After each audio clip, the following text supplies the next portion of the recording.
Hi, everyone. Welcome back to another episode of Led by Life. We're your hosts. I'm Rafaela, and this is Hannah. And today we're on Gene Key 28. It is the shadow of purposelessness, the gift of totality, and the city of immortality. And Hannah and I were talking a little bit right before we got started because I think in some way it's pretty relevant to our personal experiences as it sort of feels this journey has kind of unfolded that way. And I'm still so surprised, still every time, that we're reading it and it almost seems like, you know what it kind of feels like? It feels like we're on like from the moment we decided to do this, we jumped onto like a roller coaster. And Yeah. and right now we're on this ride, literally, of of the gene keys. And it's like life is sort of happening, but we've like intentionally, purposefully decided to go on this journey of exploration. And it's it's just, I guess it's supportive, right? It's supportive that life is sort of matching up sometimes to give us a little bit more maybe like understanding or knowing of what each gene key can possibly be here to, it can be here to like show us, you know. Yeah. Yeah. Is that knowledge just jumping around? Yeah. I'm just laughing because my cat jumped. Yeah, you saw it.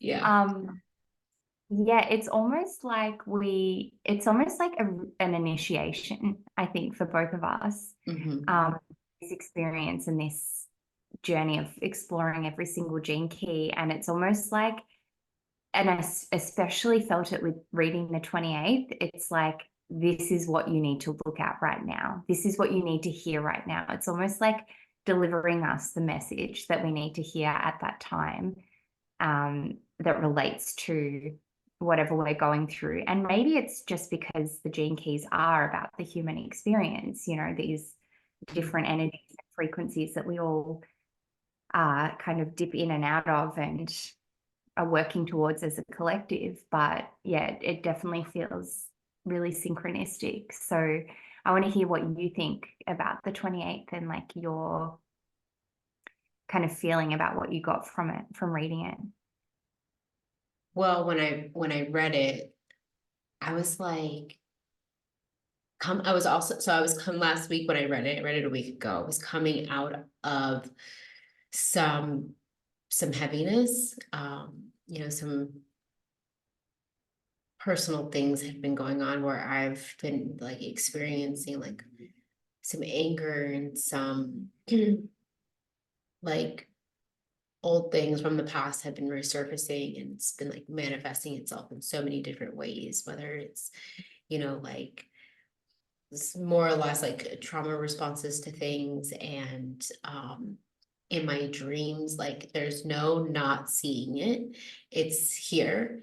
And so when I like had gotten to a little bit more of like a even level, um and I was reading it, I was like, holy shit, like I'm kind of seeing that the things that we aspire most or like our dream of, will bring us those very things that we're totally afraid of or are part of our shadows or, um so to speak, darker experiences.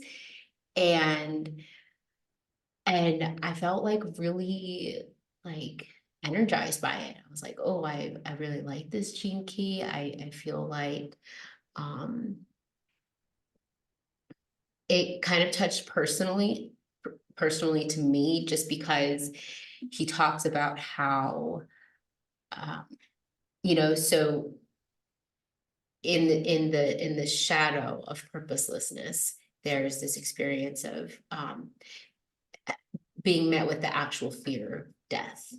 And he goes on to kind of say how, and when I think of the death, like I know he kind of like describes it in various different forms, but I also think of like the concepts or patterns, behaviors, thoughts, ideas that need to die or that bring us to a feeling of like death, like, you know, and not necessarily just like the fear of dying per se, but all the micro deaths that probably happen as we evolve individually, collectively. Ego deaths, almost. Yeah. Yeah, those two. And you know, he relates to how shamans and therapists are somewhat alike in the sense that in their own practices and ways, they bring people to really looking at their fears and kind of guiding them through them, straight to them, to bring them more light. And then that way they don't have so much hold on us to like block us from our dreams or, you know, the things that we really want in life. And I just kind of laugh because as you all know, maybe you don't know, maybe you're just new here, but by profession, I'm a licensed therapist. And so anytime the Gene Keys refers to psychotherapy in any kind of way, it's he kind of hits on different points of it, right? And so for this one, I was like, yeah, that's what I feel like sometimes I do. And I take actually a lot of like pride in that and honor, and it's truly a gift, really, to be able to kind of walk along people and see things in a different way that maybe they don't see, and it helps them, you know, to kind of break down these fears that our minds create, right? And I'm not talking about actual literal like fears that can actually like kill you or something like that, but or maybe, but he mentions how a lot of our fears are developed from like our minds, the constraints of our minds. And so in that, I was, you know, I always find it interesting when it relates to psychotherapy. And what else? And I think, you know, I did underline this one part: to live in the continual acceptance of death means to live with the continual threat of the unexpected. And again, when I was reading it, I was coming like, you know, I was in a different place and emotionally. And so that hit me so profoundly because I think that oftentimes when we don't want to, when we get stuck or don't go through with something or are feeling like we're being run by fear, right? I think it's because a part of us doesn't know what in the world would happen after because we're so used to the way it's been. And so it keeps us kind of stuck in that place. But how I took that was, in order to get to where you want to be or to live your dream or to get to that place or feeling or thing, it's like proportional to the fear. Like the very thing that you need to see is the very fear, or that you want or whatever is the fear that you need to kind of address. And it's just, it's a funny thing in the way in which that works. And I don't make up the rules. This is actually called the gate of what? The gate of the game player. So that's the way the game is, and that's how it's gonna be. But yeah, because I think that that's that's the toughest. It's the toughest. So how about you? Well, it's the real work, isn't it? It's the real, Yeah. and it makes me think of, because I've been doing the activation sequence recently, and it makes me think of how he describes your life's work as not just what you're here to give to the world, but also the challenges that you're here to overcome. Like that is your life's work. And we hear this a lot in human design, is about, you know, the shadows and the gene keys, the shadows being, the thing that we need to kind of overcome in order to extract the gift, in order to express the higher frequencies and to transcend we need to go through this journey of transcending the shadow to get to the good stuff. But often we kind of want to skip ahead. We don't want to look at our shadows. We don't want to look at our darker sides. We don't want to look at the parts of ourselves that we've abandoned or that we've repressed or suppressed. And it makes me just think of shadow work, this whole gene key, just like this idea of shadow work. And I'm sure you're pretty familiar with it as a therapist, but like the stuff we don't want to look at. Yeah, But it's funny because like I laugh for a second, because I've decided to go into therapy again, and in my head I'm thinking, okay, how about I just pay her double, have longer sessions, and get this done with quicker? And I've had this thought a few times, and I just like I observe it, and then I kind of just laugh at it because yeah, I mean, there is a tendency to want to just get to the good stuff, like you said, and we can't rush it, what did you asked me earlier, like, how do I maybe perceive the word totality, right? Because that's the gift here. And what I had mentioned was that, like, for me, totality is like seeing it all at every layer of the onion, every part of the spectrum. Yeah, again, like without judgment, but just seeing all of it as it is. And that's kind of like what I think this gene key really is about, is not judging the shadow or the dark, because he even mentions it. It's not necessarily to be, those words aren't here to be perceived as like good or bad. Yeah. And I think that if we can maybe accept that more, then it becomes total. Yeah, he talks a lot about acceptance, and as part of working with these different energies. Like, first you need to allow it. First you need to have the awareness that it's there, these shadow frequencies. Then you need to accept it, and then the next step is to embrace it. So he talks about this a lot with the activation sequence. And it's just, really this idea of, like, instead of casting it to the side, can we allow it in and shine a light on it, even, shining a light, this idea of shining a light on the darkness. And then can we even, like, get to the point where we're not just accepting that it's there, that we're actually embracing this as a part of ourselves, in order to really, like, access the depth of the total, the whole, everything, the depth of the full spectrum of energy. And it makes me think as well about, like, emotions, how, I've been thinking a lot about emotions lately, and I know this is not an emotional center, it's the spleen, but I feel like it's a similar kind of idea that, if we're not able to feel the darker, heavier, deeper, quote unquote negative emotions, the things that we've been told are bad, that a lot of us feel really uncomfortable to feel, we're actually limiting our capacity to feel the more elevated, higher, joys and happiness. And just this idea that, like, by expanding our capacity to feel the darkness and the depth, we can actually expand our capacity to experience the light and the higher frequencies too. And I've been thinking a lot about this lately in my own life, because there's been a lot of darkness and heaviness, and I think a lot of people are really feeling that now. Yeah. And I'm seeing it everywhere, just like this kind of feeling of heaviness, and I suppose purposelessness, like, what is the point of it all?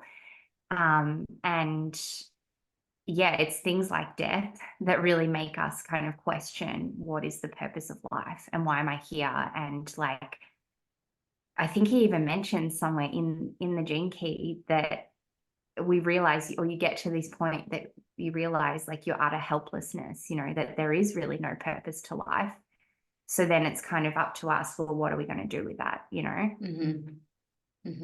Why do you think that like we have a tendency to want to rush to like the better end of it? Conditioning, I think. I think we've been conditioned to believe that we just want to strive for the good things, the quote unquote good things. And, you know, like skip to the good part. You know, we want to, and I think that there's so much conditioning around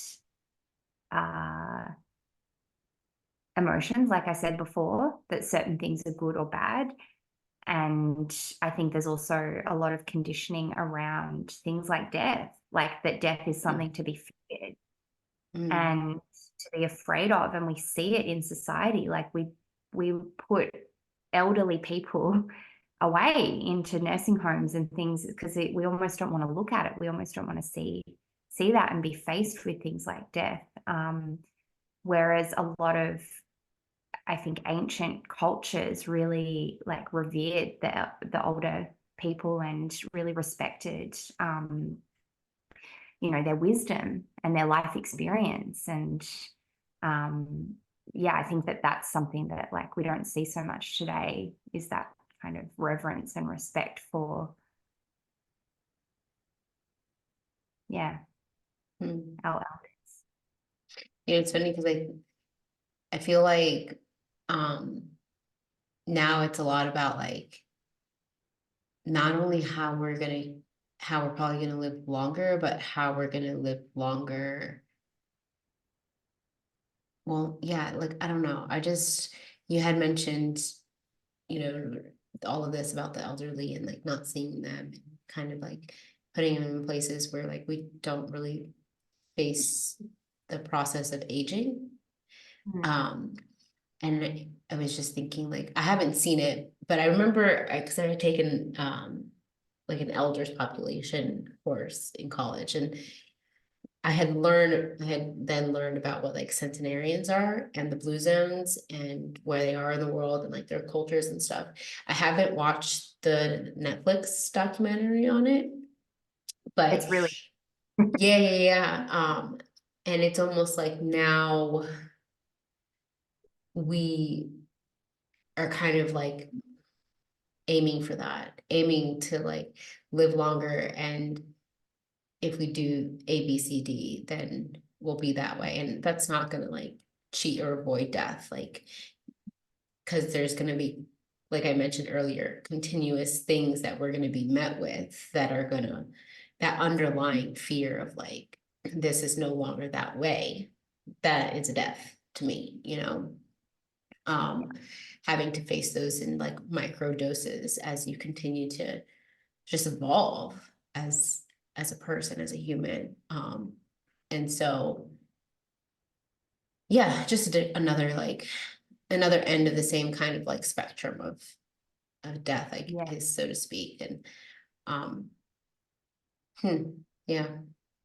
Well, it just made me think of before about how you mentioned how you're going back to therapy. And, you know, I've been in a really like heavy, dark place lately. And you can almost question on your journey, like, am I doing it right? Because you feel like you get to this next level and you're like, you've overcome all these demons and, you know, you've Yeah.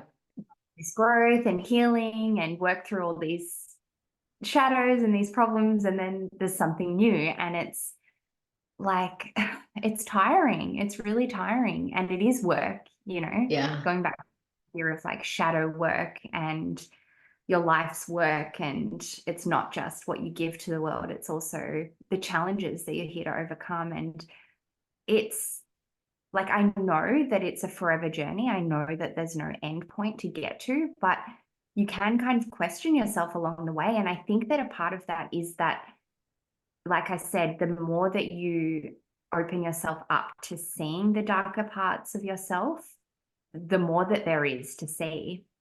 And that can kind of feel like, and I remember a coach once saying to me, like, you've actually created more capacity now within yourself to feel the deeper things because you've done so much work on yourself. So it's like, it almost gets harder the more that you go along. And maybe harder is not the right word, but it's like we get asked to go even deeper and to expand even deeper and to create even more capacity to feel that full spectrum of emotions, of fears, of light and dark. And again, you can't have one without the other. You know, we need both. In my head, I'm kind of just like laughing because I was on the phone with a friend right before we started, and she was literally saying the same exact things. Like, she's like, I'm tired. Like, I'm tired. I'm exhausted. When is it going to be done? When is it going to end? Like, and I always, those kind of phrases always bring me back to this motivational speaker, Les Brown. I just always hear him in my head when I think this, when he's kind of like they're talking about how people will say like, why me? Like, why me? And this might not be the same exact thing, but this is what makes me think of. And he's like, well, why not you? And I guess to tie it into like this, because this is another thought that keeps popping up, is how this gate in human design is called the gate of the game player. And I sort of think of like, I sort of, and I, now that I'm like saying this out loud, I feel like this is kind of something I was thinking about when I was reading the Gene Key for the first time last week, is like, this is sort of like a game. Well, because that's what literally he talks about somewhere in there, of like how it's kind of like a game of life. But essentially, right, like you're the player and life is the game, and then like you die or you move on to the next level. And like that just keeps happening and happening and happening. And sometimes I like to kind of say, I don't know if I've shared this mantra with you before, if I've said it on the podcast, but it's something like, um, may I be opening to witnessing the magic unfold today. And essentially, what that does for me is kind of brings this like what's life going to bring me today kind of attitude. And sometimes it works and I like have a lot of fun with it, and I just kind of like, see how the day is, and I get to be like, ooh, like I got that thing, or like that happened, and then I did this, and and I can see it sort of like as this game that, I'm like co-playing with the universe continuously every moment and moment. And then other days it's definitely not my attitude, or my, the way I see it. But, I think maybe that's like one way of being in utilizing like the gift of totality, right? Is to kind of see it as an opportunity to meet the challenges or the fears and like see how you did. And then with having that like acceptance and awareness of like seeing it all, then like you can go and try again and see if like you can meet the fear of the death. I'm even like moving my body as if like I'm in a video game. Yeah, and what is the gift? The gift is growth, and I would say a deeper sense of purpose as well. Like I would say that with every challenge that we overcome, we get to meet a deeper sense of purpose and a deeper sense of connection to our real selves as well. And I know I've said this to you a few times, like especially over the last year, I've been met with so much resistance and so many like obstacles, and it feels like one thing after another. And I have said to you, like, sometimes I wish I could just go back and just like ignorant and just like not be on this journey and just, you know, be in my safe, comfortable job that was paying me well, and like not be, you know, pursuing this individual path that I'm on. And like sometimes I wish I could go back to that. But you know, that actually is, I think ignorance is one of the shadow frequencies of one of the gates that we explored, and ignorance is not bliss. Right. And I think he even mentions it in this one, you know, like these people who pretend on the surface that everything's great and everything's okay, but underneath it all, they feel deeply unfulfilled. And I think that if anything, like, even though it's been a really challenging couple of years for me, if anything, I do feel a greater sense of purpose and fulfillment, even if it's not like 100% clear externally. Within myself, Right. I feel more grounded, more like authentic, more myself, more like, you know, I more evolved, I suppose. But perhaps on the surface, it doesn't appear that way, and that's okay. Yeah. Oh, oh God, I just had it and I lost it. Damn it. All right. Well, it'll come back. It About was, ignorance. I think so. I don't know. I had this thing I was just gonna, you like reminded me of, and then it left, and it's not coming back. That happens. Um, but yeah, I just, I think it was something about how like being on this journey, I can't remember. It's okay. All right, we'll move on. That's okay. Yeah, yeah. Mm. Um, well, I mean, overall, I I feel that, oh, that's what it was. See, I knew it. It was that actually being in kind of going more into the gene keys together and with you has given me a sense of like feeling supported, actually. Even, and I think that's probably why when I read it for the first time, I got like really inspired and really motivated and was feeling like, ooh, like really like juiced up by like this gene key, is because it felt so supportive Mm. to being where I have been and am currently, right? Where things are surfacing that um have me acknowledging maybe some of my greatest wounds or deeper shadows or fears or whatnot. And um, you know, I feel like I'm at a point in my life where, quite honestly, like I've matched just about everything that I've said that I've wanted, quite literally.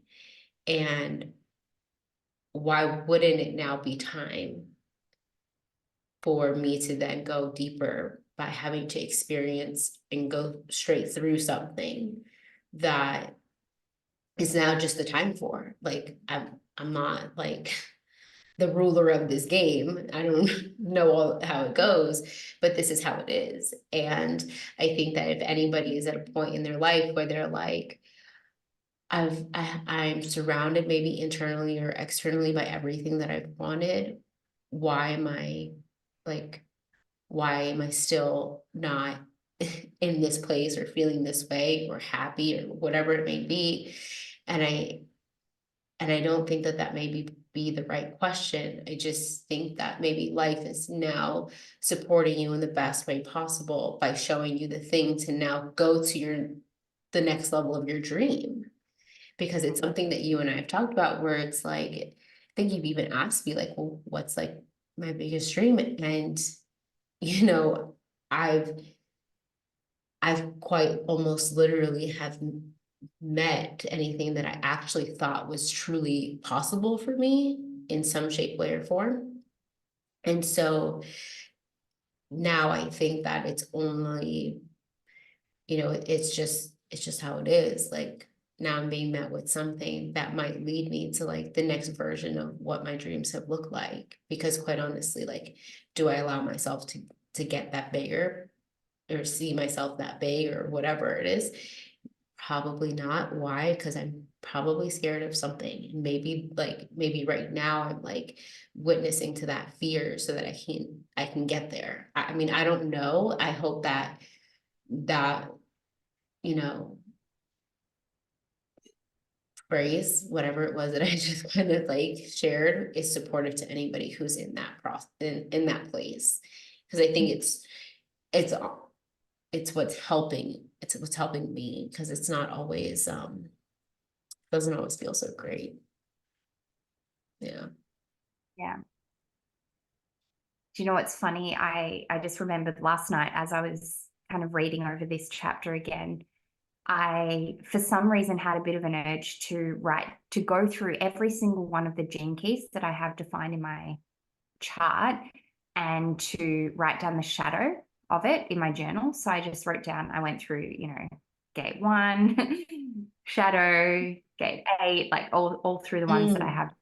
I know it's important to look at the ones that we have undefined as well, because they're a part of our wisdom. But anyway, for some reason I got to the 58, and it's the shadow of dissatisfaction. And I know you and I have talked a lot about this lately, and I Don't we think it both have relates. the 58th?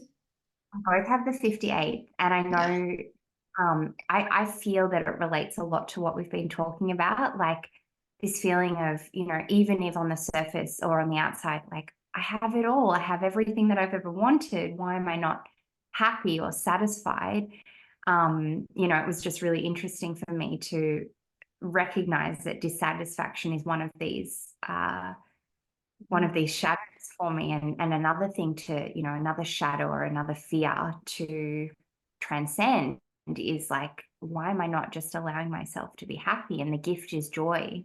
The gift is Wow. allowing ourselves to feel joy. And so I don't really know why that kind of came out. It just felt relevant, but I think it's also part of the ring of seeking. And I feel like it is relevant to this idea of purpose, because so much of like the reason that people kind of set out on a journey of seeking or a journey of self-discovery is to understand, well, what is my purpose? Like, why did I come here? And so this ring of seeking, and I know I have a lot of the gene keys in this codon ring, and I'm pretty sure the 38th is one of them. I'll have to double check that, but we talked about how the 38th is the hanging gate for the 28th. Right. And anyway, it's yeah, just again this like idea of like this journey that we set out to seek the answers to these bigger questions of what is my purpose. And I'll leave it with one other thing that I know Richard Rudd talks about, is this idea that if we are in a position where we are privileged enough to ask the question, what is my purpose?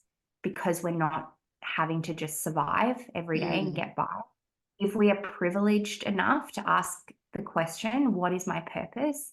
Then we have an obligation to, dive deeper into these, to go on this journey for the people that don't, because a lot of humanity still doesn't have that privilege. Yeah. Wow. Gosh, what a great note to end it on. Yeah, no, I've got goosebumps. That was perfect. That came right through. Thank you, Hannah. That was really good. Wow. Um, yeah, so if you're watching and you're in that place of privilege to ask these questions and to go through that journey, then Hannah and I support you in our obligation to meet ourselves in the whole, in the total and the totality of where we are. So, oh, I send such love to you and to our listeners. That was really good. Thank you. Thank you.